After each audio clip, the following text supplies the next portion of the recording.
Litis si Andres Bonifacio.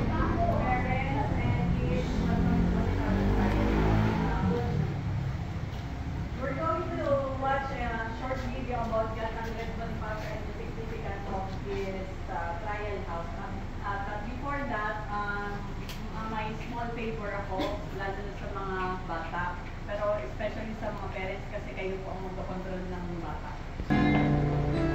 Dugo, yaman, dulong, katiis at pagod. Buhay-buhay ang lubing, magkalagod-lagod.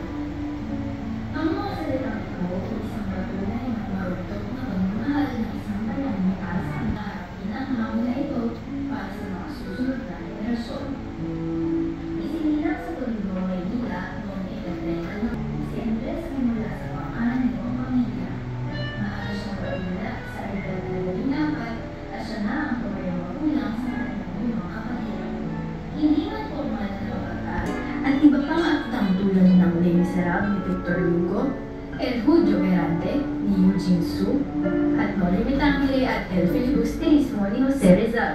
Napasukan naman si Andres sa mga banyagang kumpanya na ang sahod ay di hamak na mas malaki kumpara sa isang guro ng panahong iyon.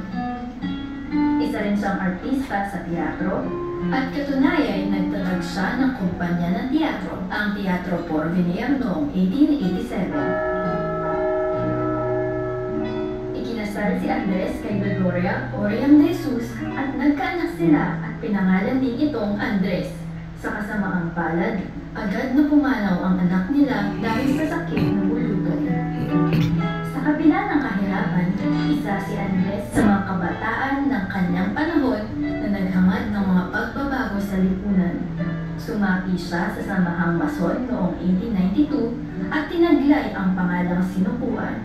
Hango sa maalamat na hari ng Bundok Arayat at sa Liga Filipina na itinayo ni Jose Rizal noong 3 ng Hulyo 1892 na ang layo'y pagbulyarin ang mga Pilipino base sa mga reformang pampolitika at panlipunan. Ipinamalas ni Andres ang kanyang kakayahan bilang mahusay na tagapag-organisa sa La Liga.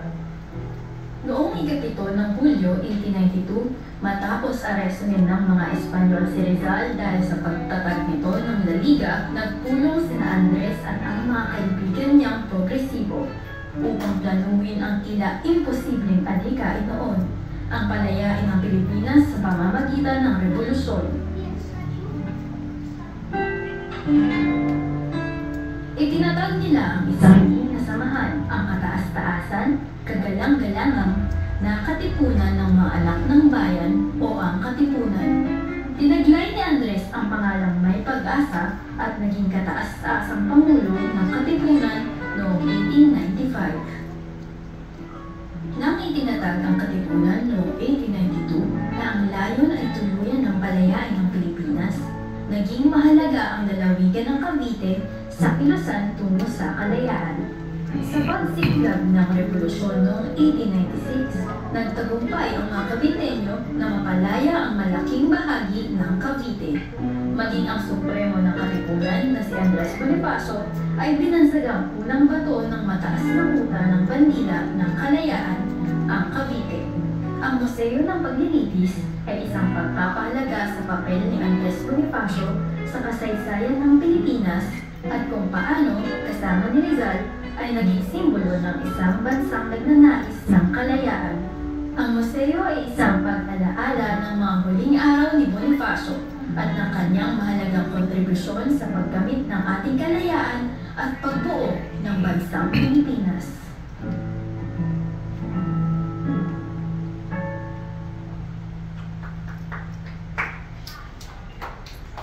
Pwede na po kayong